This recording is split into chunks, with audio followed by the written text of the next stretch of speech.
The only sort of cool beer story that I've got is I went to an event a few years back where the brewer for Brooklyn, it's called Garrett Oliver, really, really cool guy, like just very like laid back like attitude, did this, Call Lane in Leeds.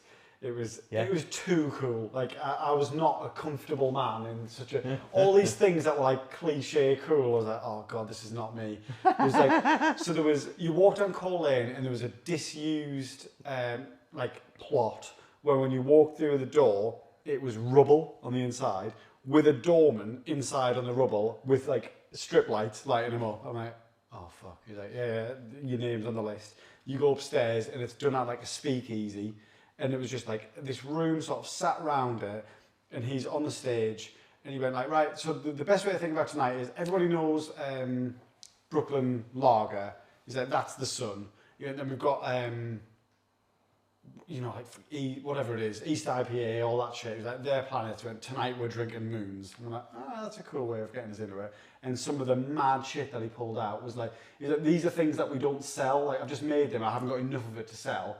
He's like, so it's just like, once it's gone, it's gone. Fuck. And some of the stuff was like, the base for almost all of it was his standard, like Belgian double style, whatever, that he would then put in different stuff. So some of it was like, I got in touch with this guy who had a load of old champagne yeast. When they've done it, it's got another word, I can't think what it's called, when they're, wine yeast, when it's done, it's got lees. Right.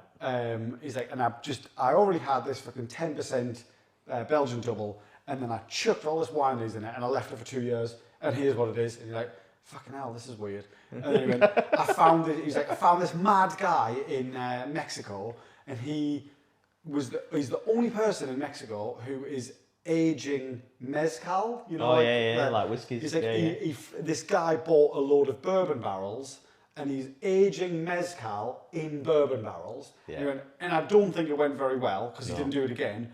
But I bought those barrels off him, so they're bourbon barrels that have been aged with mezcal as well. And then I just stuck a load of Belgian double in it, and after 2 years, and here it is. And you're like, this is fucking mental. Like this is really, really. And it tasted alright, or it was just an experience trying something so new.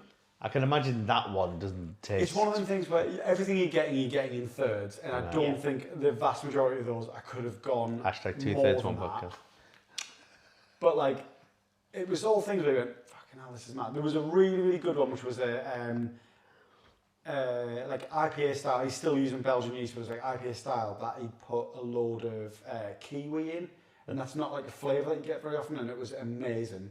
But everything was just so off the wall, and like I'm sat there in this this room, like on like a really, really lavish chair, but surrounded by rubble, in this guy in a three-piece suit with like a cravat on, being like really cool, and I'm like, I hate it here. This is so good. I hate it. Please let me go home. I just want to go ahead of steam. God. I just want to go ahead of steam. That's where I'm comfortable. It was so good. Like, I'll never get anything like that again. But that's the coolest beer story I've got, and I was so comfortable. That sounds wicked. That's an experience. Yeah, that sounds wicked. Yeah, please let me never have it again. Like, it's like imposter syndrome. It was like, oh, right. To be in this room. 2/3 One podcast.